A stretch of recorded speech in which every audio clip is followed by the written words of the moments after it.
40장으로 되어 있습니다. 성경은 66권으로 되어 있습니다. 제가 처음 설교할 때 말씀을 드린 것처럼 그래서 구약은 39권, 신약은 27권으로 되어 있습니다. 그래서 이사야서 1장부터 39장까지는 구약을 주로 다루고 있습니다. 구약의 메시지는 뭐예요? 범죄한 아담과 하와를 통해서 에덴 동산에서 쫓겨나고 그래서 인간들에게는 구원자가 필요한 거예요. 고통 가운데 이 1장부터 이사야서 1장부터 39장까지는 결국 그 에덴 동산에서 쫓겨난 아담 하와처럼 이스라엘 백성들이 이제 가나안에서 쫓겨나서 멀리 아수르와 바벨론으로 흩어져서 거기서 노예처럼 포로 생활을 하고 고통스러운 나날을 보내게 될 것을 거듭 선지자가 예언하는 거예요. 그러면서 40장부터는 이제 신약이 들어오지요. 신약이 들어와서 이제 너희는 위로하라. 예수님이 처음 와서 천국이 가까이 왔으니 회개하라 그렇게 말씀하는 것처럼 이제 구원의 메시지, 위로의 메시지, 소망의 메시지, 이 신약은 그거거든요. 이제 아담의 죄가 사라지고 너희를 구원할 구세주가 왔다라는 거지요. 그리고 마지막에는 신천신지, 저 새하늘과 새 땅이, 그게 이 이사야서의 그 내용 전체가 신약을 요약한 것이지요.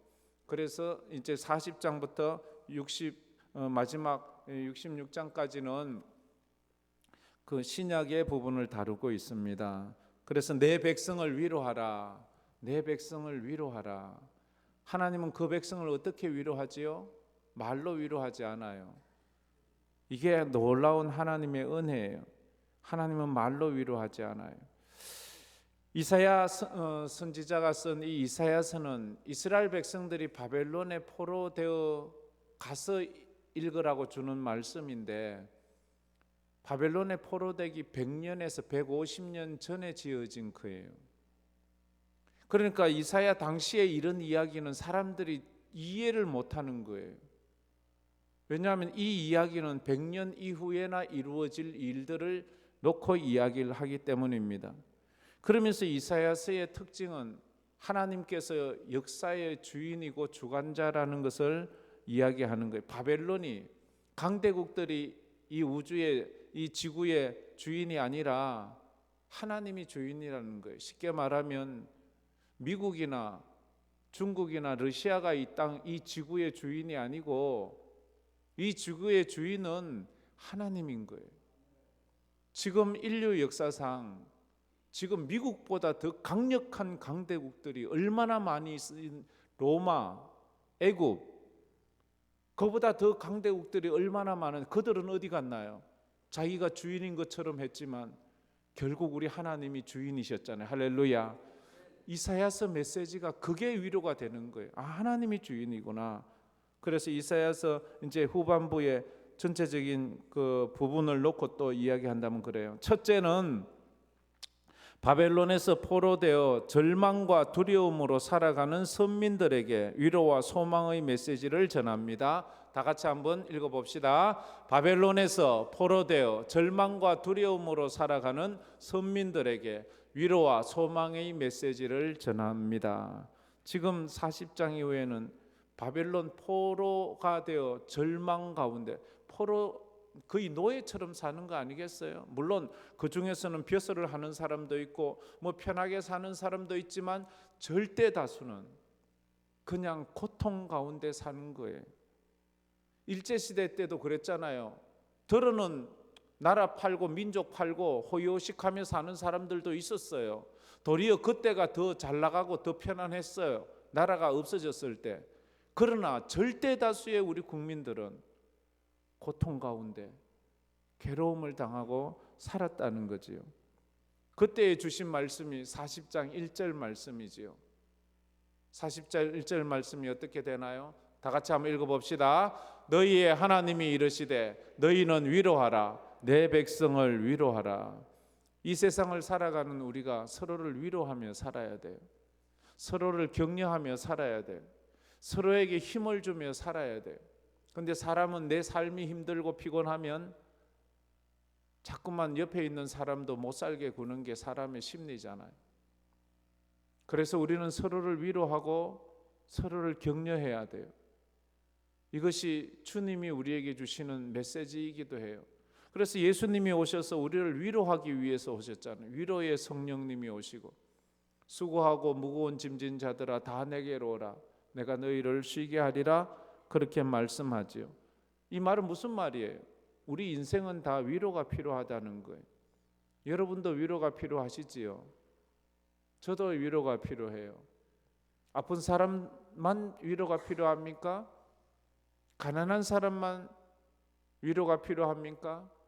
겉보기에 멀쩡해 보여요. 아무 일 없는 것 같이 보여요. 넥타이 매고 멋있는 옷 입고 와서 예쁜 양장 입고 와서 아무 일 없는 것처럼 보여요. 그러나 성경은 말해요. 그 얼굴 한꺼풀만 싹 벗기면 그 속에는 눈물을 흘리고 있다고.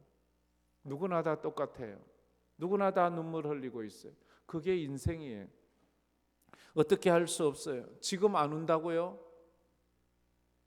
영원히 안 울 것 같아요?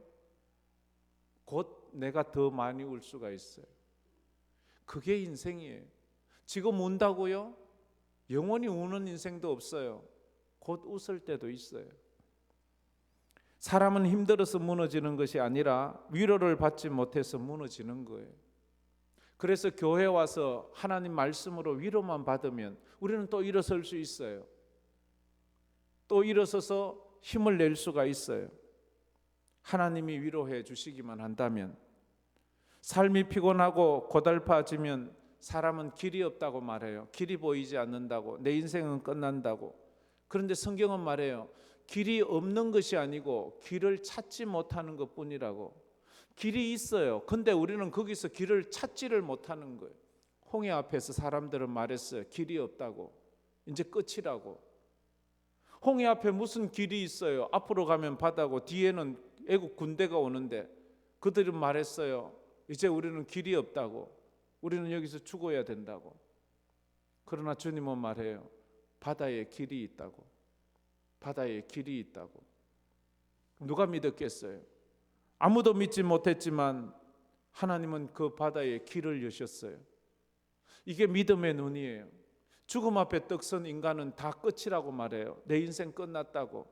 나는 이제 망했다고. 이제 죽으면 끝인데. 근데 주님은 말해요. 죽음을 열어. 죽음을 열어. 주님이 저 천국으로 연결하는 다리가 된다고. 내가 곧 길이요 진리요 생명이니 나로 말미암지 않고는 아버지께로 올 자가 없느니라. 할렐루야. 믿음의 눈으로는 죽음 앞에서 길을 발견해요. 죽음 앞에서 소망을 발견하고 죽음 앞에서 믿음으로 손을 내밀어요. 십자가 한편 강도가 죽음 앞에서 길을 발견해요. 예수여 당신의 날에 임할 때 나를 기억하소서. 다들 그 죽음 앞에서 절망하고 악을 쓰고 소리 지르는 그런 시대의 사람들이 어떻게 그가 예수를 보고 낙원을 볼 수 있습니까? 천국을 볼 수 있습니까? 그게 하나님 주시는 은혜잖아요. 하나님께서는 우리에게 말로만 위로해 주지 않았어요. 그게 은혜예요. 그래서 이사야서에 보면 이 위로의 절정이 이제 쭉 가는데 위로의 절정이 이사야 53장 고난받는 종에 대한 어린 양에 대한 이야기를 하잖아요. 그 예수님께서 그 고난받는 그가 찔림은 우리의 허물을 그가 상함은 우리의 죄악을 인함이라. 그가 징계를 받음으로 그가 채찍에 맞음으로 우리가 나음을 입었도다. 그런 고난받는 메시지를 보면서 야, 저 고난받는 자가 우리를 위해서 고난받는단 말이야. 그게 어린 양인 줄 알았어요. 짐승인 줄 알았어요. 근데 예수님이 오셔서 십자가를 지시고 난 다음에 성령께서 오셔서 성령 받으니까 그게 깨달아져. 그 메시지가 짐승 양이 아니라 그 메시지가 예수님이라는 것을. 우리를 위해 십자가에 피 흘려 돌아가신 그분이 우리 죄를 사하고 우리를 위해서 완벽한 제사를 지는 위로의 어린 양이었다고. 그래서 십자가가 가장 큰 위로를 주는 거예요. 십자가는 우리에게 위로의 메시지. 하나님께서 너를 사랑한다. 내가 너와 함께한다. 내가 너를 버리지 않는다. 내가 너를 도와주겠다. 하시는 그런 위로의 메시지입니다. 이 메시지가 여러분에게 힘이 되기를 주의 이름으로 축복합니다. 들으는 아직도 이 메시지가 귀에 들리지 않는 분들은 감사하십시오. 나는 이 메시지에 은혜 받지 않고도 지금 편안하게 살 수 있으니까 감사하십시오. 들으는 이 메시지가 꿀송이처럼 내 인생을 살리는 말씀으로 들리는 사람이 있습니다. 그래서 이 메시지에 한 줄기 소망을 가지고 사는 사람도 있음을 알아야 합니다. 그래서 요한 1서 4장 9절 10절에 사도 요한은 이런 말을 했습니다. 9절 10절 다 같이 읽어봅시다. 하나님의 사랑이 우리에게 이렇게 나타난 바 되었으니 하나님이 자기의 독생자를 세상에 보내심은 그로 말미암아 우리를 살리려 하심이라. 사랑은 여기 있으니 우리가 하나님을 사랑한 것이 아니요 하나님이 우리를 사랑하사 우리 죄를 속하기 위하여 화목제물로 그 아들을 보내셨습니다. 하나님의 사랑이 어디 있다고요? 자기 아들을 이 세상에 보내주신 것, 그게 하나님의 사랑이에요. 하나님의 사랑은 우리 죄를 위하여 그 아들을 화목제물로 이 세상에 보내신 것이 그게 하나님의 사랑이고 하나님의 위로의 메시지예요. 이 세상에 그 누가 우리를 위해서 목숨을 내놓는 사람이 있습니까? 부모가 우리를 사랑한다 하지만 그 목숨을 내놓을 수는 없잖아요. 그 목숨을 내놓는다 한들 그 목숨이 내 죄를 사해 주지는 못하잖아요. 오직 우리 주 예수 그리스도의 피밖에는 없음을 이보다 더 큰 사랑이 어디 있어요? 그래서 하나님이 세상을 이처럼 사랑하사 독생자를 주셨으니 이는 저를 믿는 자마다 멸망하지 않고 영생을 얻게 하려 하심이라. 할렐루야. 이 주님의 메시지가 위로가 되기를 주의 이름으로 축복합니다. 이게 위로가 돼야 돼요. 여러분 무슨 위로를 받기를 원하나요? 교회 와서 무슨 메시지가 예수 믿으면 부자 된다는 것이요? 예수 믿으면 병 고치다는 것이요? 그 부자 되면 뭐해요? 그 병 고치면 뭐해요? 또 병 들 건데요. 죽은 자가 살아나면 뭐해요? 또 죽을 건데. 영원히 사는 길을 우리가 발견해야 되죠. 우리가 교회 오는 이유가 뭐예요? 우리가 영안이 좀 더 열렸으면 좋겠어요. 영적인 신앙생활을 했으면 좋겠어요. 영적인 예배를 드렸으면 좋겠어요. 영적으로 하나님의 말씀을 좀 이해해 갔으면 좋겠어요. 그저 귀에 들리고 내 느낌에 달달한 좋은 말이 아니고 영적으로 내 영혼을 깨우고 영적으로 하늘나라가 보여지는 그런 메시지를 우리가 사모하며 나갔으면 좋겠어요. 그래서 성경 66권을 66권으로 보지 말고 한 권으로 보세요. 그러면 창세기 1장 1절에 천지 창조로 시작했던 그 하나님의 나라가 요한계시록 마지막 22장에 가면 어떻게 돼요? 새 하늘과 새 땅. 창세기 1장 1장은 하나님이 태초에 만드신 이 우주 만물의 창조를 말하고 요한계시록 제일 끝장은 하나님께서 이 인간이 망가뜨린 이 세상 말고 새 하늘과 새 땅, 새로운 하나님의 나라를 만들어 주시잖아요. 이 과정에 무슨 일이 있어요? 이 과정에 무슨 일이 있나요? 아담이 그 하나님이 만드신 그 동산에서 쫓겨나잖아요. 그의 꿈은 다시 에덴 동산에 돌아가는 거잖아요. 죽었다 깨나도 그는 이 에덴 동산에 돌아갈 수 없잖아요. 그것 때문에 죽잖아요. 결국 아담도 죽고 하와도 죽었어요. 그럼 끝났나요? 메시지는 거기서 끝나지 않고 계속 연결돼요. 어쨌든 이들이 들어가야 되잖아요.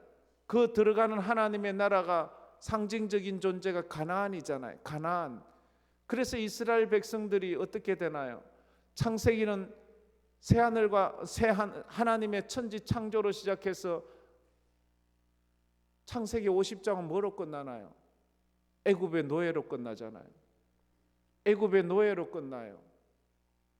출애굽기는 어떻게 시작되나요? 애굽의 노예인데 자기 자식을 자기 손으로 죽여야 돼요. 그런데 하나님은 그런 세상을 살던 그들에게 메시아를 상징하는 모세를 보내요. 그들을 이끌어 어디로 넣나요? 하나님의 나라를 상징하는 가나안에 집어넣잖아요. 가나안에 집어넣는데 그들이 거기서 행복하게 사나요? 결국 가나안에서도 죄짓다가 쫓겨나잖아요. 쫓겨나서 어디를 가나요? 바벨론으로, 아수르로, 또 포로되어가 이 창세기의 반복적인 삶을 또 죄된 삶. 인간은 계속 이걸 반복 또 반복 또 반복 도저히 안 돼서 어떻게 하나요? 메시아가 오는데 예수님 하나님이 오시잖아요. 하나님이 오셔서 이 에덴 동산을 완벽하게 회복시켜 주잖아요. 성경은 이 이야기를 하는 거예요. 예수님이 오셔서 그저 병이나 고쳐주고 떡이나 주고 기적이나 행하고 와와 이걸 보여주는 것이 아니라 하나님의 나라가 어떻게 회복되어 가고 어떻게 우리가 영생을 얻어서 어떻게 천국 백성이 되느냐를 우리에게 가르쳐주는 그 메시지예요. 이것을 성경에서 보지 못하고 엉뚱한 거 본다면 아직도 성경을 보는 안목이 없는 거예요. 그래서 우리는 믿음의 사람으로 더 깊이 나가기 위해서 성경을 읽어야 됩니다. 두 번째로 위로의 핵심 메시지는 여호와 하나님이 역사의 주관자이며 주인이십니다. 다 같이 읽어보겠습니다. 위로의 핵심 메시지는 여호와 하나님이 역사의 주관자이며 주인이십니다. 이 이사야서는 이사야서 40장부터는 위로의 메시지라 했잖아요. 그 위로의 메시지의 핵심이 뭐냐 하면 하나님이 역사의 주관자라는, 하나님이 역사의 주인이라는 거예요. 이게 얼마나 위로가 되는 줄 아세요? 내가 힘들고 어려운 일을 당하고 있는데 이 일은 하나님이 하셔. 이게 참 큰 위로가 돼요. 여러분의 인생은 하나님이 주관하시고 계십니다. 할렐루야. 그러면 내 이 아픈 것도 하나님이 주관하고 계시는구나. 내 힘든 것도 주님이 다 알고 계시는구나. 내 슬픔도 주님이 아시는구나. 주님이 어쨌든 내 인생이 이끌어가겠구나. 어떻게 보면 너무 힘들고 어려우면 도리어 원망, 하나님 왜 내 인생이 이렇게 만들어요? 왜 내 인생이 이렇게 해요? 욥처럼. 욥이 얼마나 하나님 앞에 원망이 되겠어요? 왜 하나님 도대체 내가 뭘 잘못했나요? 내가 무슨 죄가 있나요? 진짜로 내가 이렇게 고통받을 만한 죄가 있나요? 하나님 난 어떻게 해야 되나요? 하나님이 내 인생 잡고 있잖아요. 하나님이 끝까지 욥은 그 하나님의 주권을 믿었어요. 하나님의 주권을 믿었어요. 욥이 한동안 불평할 때 하나님이 말하지요. 저 하늘의 해를 누가 매달았느냐? 저 하늘의 해를 누가 만들었느냐? 그리고 저 기어다니는 저 벌레를 누가 저 기어다니게 만들었느냐? 네가 했냐? 하나님이 했다는 거예요. 저녁 노을 누가 만들었느냐? 하나님이 하신 거예요. 우리 인생을 그냥 내가 당하는 내 눈에서 내 수준에서만 보면 내 수준에서 이해하니까 하나님이 보이지 않지요. 내 인생을 좀 크게 큰 그림으로 보면 하나님이 보이는 거예요. 46장 9절에 그래서 하나님만이 유일한 참신이시고 역사의 주인이라고 말하죠. 9절 다 같이 한번 읽어봅시다. 너희는 옛적 일을 기억하라. 나는 하나님이라. 나 외에 다른 이가 없느니라. 나는 하나님이라. 나 같은 이가 없느니라. 너희는 옛적 일, 지나온 날들을 기억해보라. 나 외에 다른 이가 없어. 나 같은 하나님은 없어. 옛적 일, 지나온 이스라엘 역사를 말하는 거예요. 이스라엘 너희들이 역사를 보라. 먼 우주를 보기는 그래도 창조부터 누가 이 세상을 만들었느냐? 누가 해를 만들고 누가 달을 만들고 누가 산을 만들고 나무를 만들고 누가 만들었느냐? 노아 홍수를 보라. 그때 누가 그들을 방주에서 살려주었느냐? 그들이 어떻게 해서 노아 가족들은 거기에서 살아남았느냐 말해요. 출애굽 시대를 보아라. 누가 출애굽시켰느냐? 너희들이 무기를 가지고 너희들이 돈으로 너희들이 지혜로 애굽의 노예에서 해방되었느냐? 너희들이 한 것이 무엇이 있느냐? 아무것도 없지 않느냐? 홍해를 보라. 홍해의 물을 누가 갈랐느냐? 너희들이 한 바가지라도 퍼냈냐? 하나도 한 것이 없지 않느냐? 하나님이 다 하시자. 하나님이 그 홍해를 가르시고 광야에서 누가 너희들에게 음식을 주었느냐? 너희들이 농사를 지었느냐? 너희들이 비즈니스를 했느냐? 누가 어디 가서 공장을 지었느냐? 하나님이 날마다 하늘에서 만나를 내려 40년을 한 끼도 굶지 않고 하루도 배고프지 않게 누가 했느냐? 누가 구름 기둥을, 누가 불 기둥을 너희들을 시원하게 하고 너희들을 따뜻하게 했느냐? 너희들이 군불 뗐냐? 너희들이 보일러 만들었냐? 에어컨 만들었냐? 너희들이 어떻게 광야를 지나왔느냐? 단 한순간도 너희들이 한 것이 무엇이 있다고 그렇게 말하느냐? 너희들이 요단강을 가르고 가나안에 들어가서 그 가나안 칠족속을 어떻게 쫓아내었느냐? 여리고성은 누가 무너뜨리고 어떻게 했느냐? 이렇게 말하는 거예요. 가나안을 그렇게 주었는데 그들은 거기서 우상을 섬겼을 때 너희들이 바벨론에 포로되어 와서 너희들이 이곳에서 뭘 했느냐? 하나님께서 여기까지 인도해 주지 않았느냐라고 말합니다. 우리가 그래요. 우리 믿음이 흔들릴 때가 있잖아요. 저도 그래요. 한 번씩 믿음이 목사지만 참 하나님 참 왜 내 인생이 이렇습니까? 이런 적이 있어요. 그때마다 내 인생을 돌아보았어요. 내 인생을 돌아보았어요.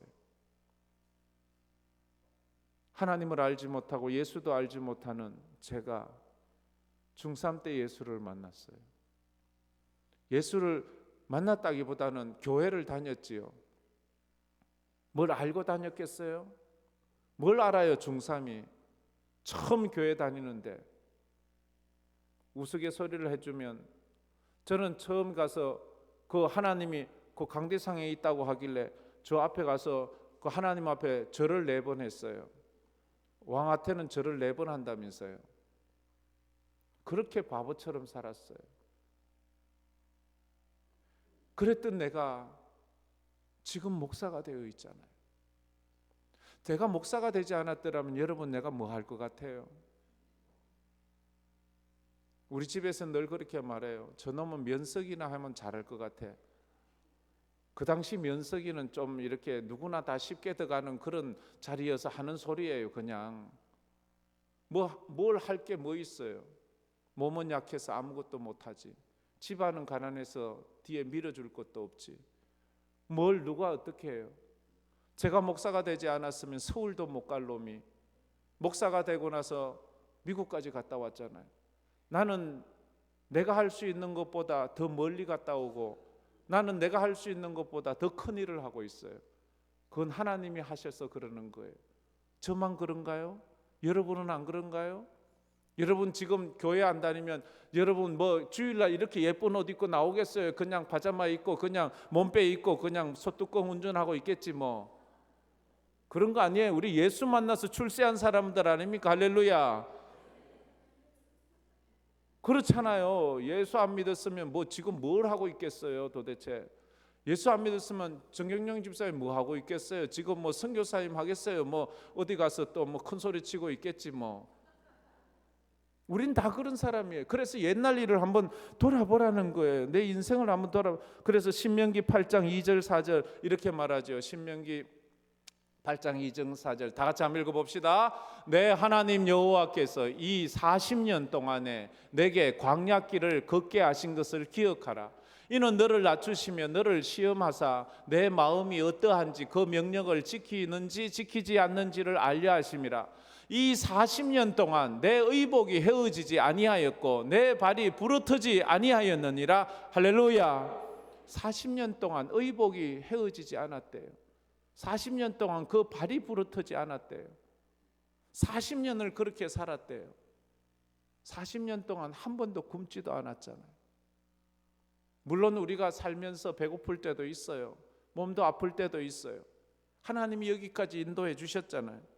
어떤 때는 안아서, 어떤 때는 업어서, 어떤 때는 뭐에 의지해서 우리를 이곳까지 오게 해주셨잖아요. 이것만 생각하면 얼마나 감사해요. 그래서 하나님이 내 인생의 주인공, 역사의 주인공, 주관자라는 거예요. 지금까지 내 삶의 옆자리는 수많은 사람들이 바뀌어 갔어요. 어떤 때는 저 사람이 나를 돕고 어떤 때는 저 사람이 나를 돕고 어떤 때는 저 사람이 나와 함께 했고 그렇지만 가만히 보면 바뀌지 않는 분이 한 분 있어요. 그게 하나님이에요. 역사를 보세요. 애굽의 왕은 없어졌지만 하나님은 여전하세요. 로마의 황제는 없어졌지만 하나님은 여전하세요. 할렐루야. 사람은 바뀌지만 사람 역사의 주인공은 바뀌지만 하나님 역사의 주인공은 안 바뀌어요. 그게 뭐예요? 성경이잖아요. 성경 보세요. 성경의 주인공은 하나님이에요. 바뀌는 사람이 주인공인 것처럼 보이지만 그러나 구약에 있던 그 하나님이 지금도 여전히 살아계셔서 지금도 여전히 우리 인생을 이끌고 가고 있잖아요. 옛날 일을 옛적 일을 기억하라. 주님은 지금 그 말씀을 하고 있는 거예요. 그래서 세상 역사가들이 보는 것과 성경 역사가들이 보는 것과는 다르잖아요. 하나님 중심으로 보느냐, 인간 중심으로 보느냐. 인간 중심으로 보면 자꾸만 제국이 무너져요. 인간 중심으로 보면 이 나라도 정권이 바뀔 때 여당이 야당이 이 사람이 저 사람이 하는 것 같지만 결국 이 사람을 붙잡고 있는 사람은 붙잡고 있는 분은 누구? 하나님이잖아요. 일제시대 때 누가 붙잡았어요? 대통령이 있었나요? 그 땅에 왕이 있었나요? 아무도 없었잖아요. 그런데 이 망한 나라가 어떻게 해방되었나요? 누가 해방시켰나요? 누가 했어요? 무기로, 돈으로, 뭘로 했어요? 아무것도 할 수 없어요. 6.25 사변 때 우리는 뭘로 했나요? 유엔군들이 와서 유엔군이 해줬나요? 메가드가 해줬나요? 아니요. 그들은 다 죽고 없어요. 그런데 여전히 이 나라는 왜 이리 잘 사나요? 하나님이 여기까지 인도하시고 앞으로도 인도하실 것을 믿는 거 아닙니까? 사람은 가도 하나님은 변함이 없어요. 사람은 변해도 하나님은 변하지 않아요. 이것이 성경적 역사관으로 세상 역사를 보는 안목이에요. 그래서 사람 때문에 실망하지 마세요. 또 어쩌나 저쩌나 대통령이 이 나라를 책임지나요? 뭘 지긴 지어요? 그 사람이 주인이 아니잖아요. 우리 하나님이 이 나라의 주인이세요. 하나님이 이끌어 가시는 거예요. 요셉 시대에 보세요. 누가 7년 풍년과 7년 흉년을 주시나요? 아무도 아니에요. 요셉이 꿈에 그것이 하나님이 하시는 일인 줄 알잖아요. 그걸 하나님으로 봐야지. 이상기후 때문에 그러는 거야. 기후가 이상해서 7년은 풍년이고 7년은 흉년이야. 요즘 이 이상기후를 보면서 이 세상이 이상해졌어 이렇게만 보지 말고 주님을 보세요. 주님 오실 날이 가까웠구나. 주님이 하시는구나. 인간이 죄 때문에 그러는 것 아니겠어요? 45장 1절에 하나님이 하시는 일을 또 이렇게 말하죠. 45장 1절 다 같이 읽어봅시다. 여호와께서 기름 부음 받은 고레스에게 이같이 말씀하시되 내가 그의 오른손을 붙들고 그 앞에 열국을 항복하게 하며 내가 왕들의 허리를 풀어 그 앞에 문들을 열고 성문들을 닫히지 못하게 하리라. 아멘. 저기 보면 고레스가 나와요. 그의 기름 부음을 받은 고레스는 지금 고레스가 태어나기 100년도 전에 고레스라는 이름을 지어줘요. 근데 그 고레스는 이스라엘 사람이 아니에요. 바사 나라예요. 바사 나라에 고레스라는 사람을 세워서 바벨론을 멸망시킨다는 말이에요. 바벨론을 멸망시켜. 바벨론에 의해서 이스라엘 백성들이 바벨론에 포로되어 가잖아요. 바벨론은 신흥 국가로 막 일어났다가 번개같이 일어났다가 번개같이 사라져요. 그래서 이스라엘을 포로되어 가서 70년 만에 망해버려요. 그걸 망가뜨리는 사람이 이 고레스예요. 고레스가 태어나기도 전 100년도 넘게 전에 고레스라는 이름이 있는데 이스라엘이 포로되어 가서 바벨론에 떠가서 70년이 되었는데 그때 고레스라는 사람이 나와서 바벨론을 멸망시키고 이스라엘을 해방시켜서 너희 고국으로 돌아가라 이 말을 하는 거예요. 여기 보면 주어가 고레스가 아니에요. 여호와께서. 1절 다시 한번 보여주실래요? 아니요. 45장 1절. 45장 1절에 보면 여호와께서, 저 주어가 누구예요? 여호와께서 그의 기름을 부은 고레스에게. 고레스가 주어예요? 여호와가 주어예요. 하나님이 주. 고레스는 그냥 하나님이 쓰시는 하나의 지팡이 같은 사람일 뿐이에요. 우리가 이런 것들을 믿으면 더 힘이 나지요. 고레스가 아니라 여호와가 주인이에요. 고레스는 자신이 하나님의 섭리에 의해서 바벨론을 멸망시키고 이스라엘 백성들을 하나님의 섭리에 의해서 해방시키는지도 몰랐어요. 그냥 자기는 정치적으로 그렇게 행할 뿐이에요. 그런데 하나님의 큰 그림의 틀을 볼 때에 고레스는 하나님의 일에 쓰임받는 하나의 통로가 되고 있다는 거예요. 그래서 이제 46장 1절 말씀에 이 말이 나오는 거예요. 46장 1절 다 같이 읽어봅시다. 벨은 엎드려졌고 너보는 구부러졌도다. 그들의 우상들은 짐승과 가축에게 실렸으니 너희가 떼매고 다니던 그것들이 피곤한 짐승의 무거운 짐이 되었도다. 저기 보면 벨은 엎드려졌고 너보는, 벨과 너보가 뭐냐 하면 바벨론의 주신이에요. 바벨론이 믿는 아주 두 양대 두 신이 있어요. 하나는 벨이고 하나는 너보예요. 이 너보에서 바벨론의 초대 왕 느부갓네살 왕의 이름이 나와요. 느부갓네살 왕. 그 느부갓네살 왕의 아들 벨사살이 나오는데, 벨사살 시대에 고레스가 이 바벨론을 멸망시켜요. 벨이라는 이름은, 벨사살은 벨은 신이에요. 너보도 신이에요. 왕은 이 자기 신의 이름을 따서 자기 느부갓네살, 벨사살 이런 이름. 그런데 그 하나님께서 벨을 엎드러뜨리고 너보를 구부러뜨리게 하시고, 그들의 우상들은 짐승과 가축들의 우상들을 짐승과 가축들이 싣고 떠나가 버리는 거예요. 무거운 짐이 되어 버렸어요. 이 바벨론을 멸망시킬 것을 우리에게 보여주고 있는 거예요. 역사의 주인은 하나님이세요. 제국을 흥망하는, 제국을 세우는 것도 하나님이시고 제국을 멸망시키는 것도 하나님이십니다. 할렐루야. 이게 이 역사, 로마를 세우는 것도, 로마를 무너뜨리는 것도, 그것도 하나님이 하시는 거예요. 어리석게 해가 지지 않는 나라라고 큰 소리 치던 영국, 지금 그 해가 어디서 뜨고 어디서 지는지도 몰라요. 미국은 언제 어떻게 지고 없을지도 몰라요. 저 중국 언제 사라질지도 몰라요. 마지막으로 세 번째, 하나님은 이스라엘의 생사화복을 주관하시는 분이십니다. 다 같이 읽어봅시다. 하나님은 이스라엘의 생사화복을 주관하는 분이십니다. 이스라엘의 생사화복만 주관합니까? 저와 여러분의 생사화복은 주관하지 않습니까? 여러분 혹시 이런 헛된 꿈을 꾸고 있는 분은 없지요? 나는 영원히 죽지 않을 거야. 난 영원히 살 거야. 저도 그랬으면 좋겠지만, 그러나 그렇게 오래 살아, 뭐 건강하고 젊게 오래 살아야지, 뭐 병들고 아프면서 오래 살면 그거만큼 힘든 게 어디 있어요?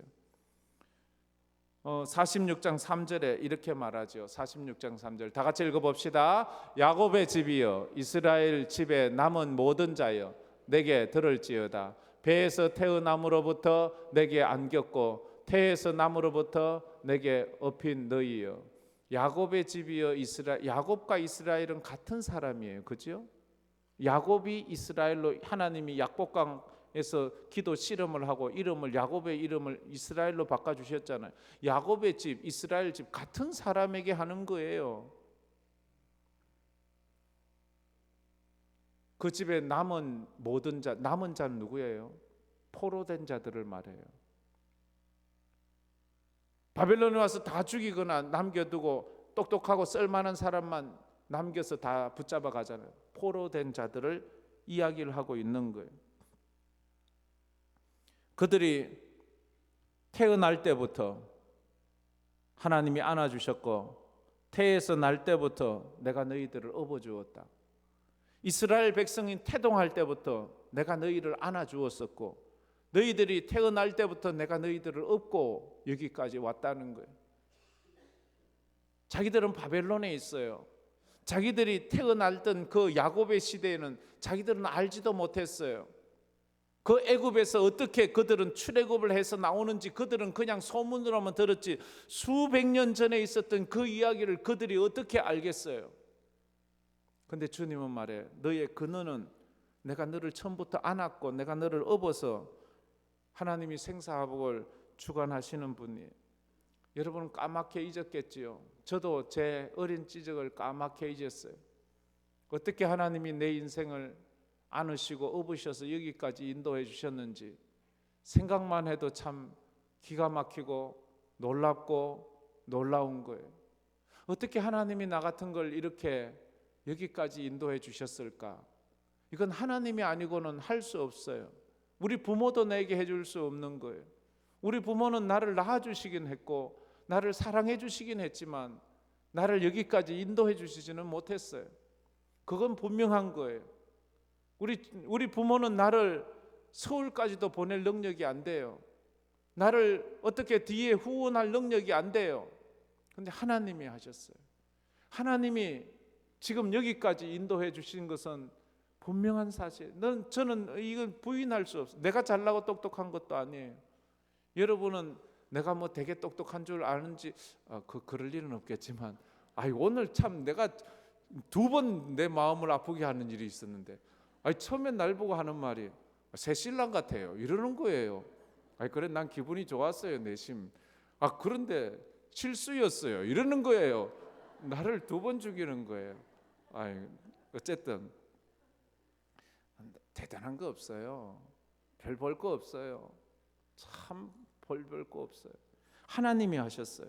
하나님만이 하시는 거예요.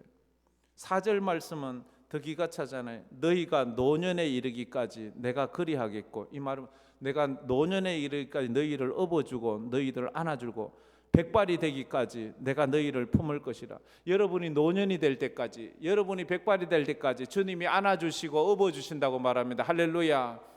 어릴 때 태어날 때만 우리를 안고 업어주신 분이 아니고 우리가 노년이 되어 백발이 될 때까지, 이 4절 말씀에 그렇게 말하잖아요. 내가 너희를 품을 것이라.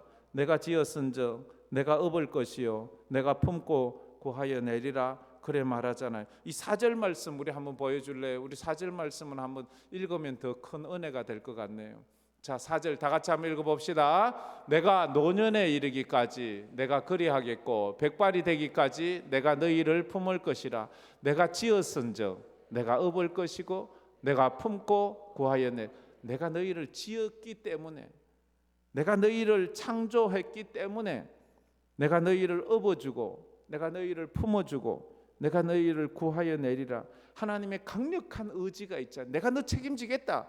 넌 내 것이니까 내가 너를 책임지겠다라고 그렇게 말씀을 하고 있는 거예요. 하나님께서 이스라엘을 창조하셨어요. 너는 내 것이다. 내가 너를 책임진다. 내가 너를 붙잡아 주리라. 그 말씀하죠. 우리가 참 은혜로운 저번에 보았던 이사야 43장 1절 2절 말씀이 그 말씀이죠. 43장 1절 2절 우리 저거 또박또박 한 사람도 빠지지 말고 다 같이 한번 믿음으로 고백하며 읽어봅시다. 야곱아 너를 창조하신 여호와께서 지금 말씀하시느니라. 이스라엘아 너를 지으신 이가 말씀하시느니라. 너는 두려워하지 말라. 내가 너를 구속하였고 내가 너를 지명하여 불렀나니 너는 내 것이라. 내가 물 가운데로 지날 때에 내가 너와 함께 할 것이라. 강을 건널 때에 물이 너를 침몰하지 못할 것이며 내가 불 가운데로 지날 때에 타지도 아니할 것이요 불꽃이 너를 사르지도 못하리니. 아멘 아멘. 너는 내 아들이라. 오늘날 내가 너를 낳았도다. 너는 내 아들이라. 나의 사랑하는 내 아들이라. 그래요.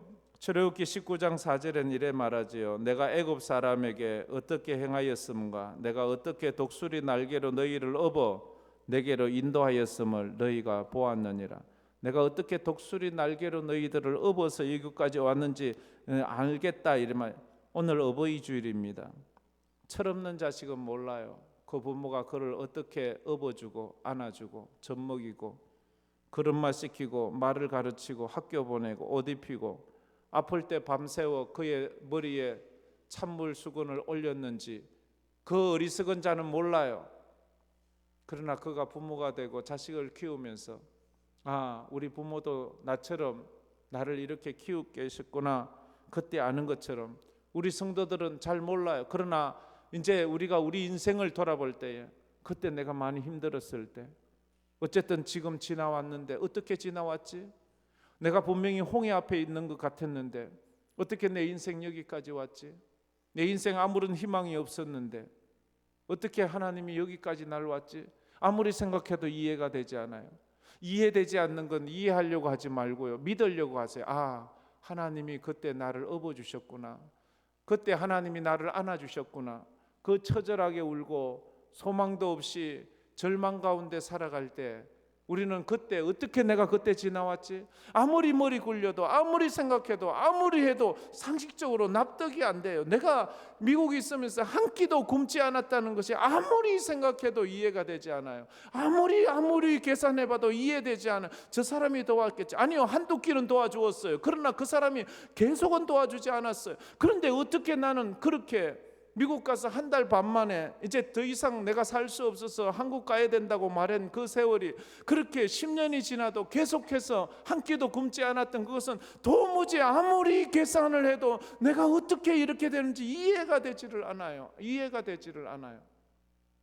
우리 아이들이 저렇게 구부러지지 않고 삐뚤어지지 않고 그 어렵고 힘들었는데, 내가 아버지로서 다정한 소리도 한 번 못 해줬는데 어떻게 내가 저 아이들에게 지금 뭐 멋진 아버지로, 훌륭한 아버지로 저들을 잡아서 뭐 멋진 조언도 해주고 여행도 해주고 그래서 그런 적 없어요. 그런 적 없는데도 우리 아이들이 삐뚤어지지 않고 우리 아이들이 저렇게 믿음으로 자랄 수 있는 건 아무리 생각해도 하나님이 키워주신 거예요. 하나님이 그렇게 해주신 거예요. 그거밖에는 이해가 가지 않아요.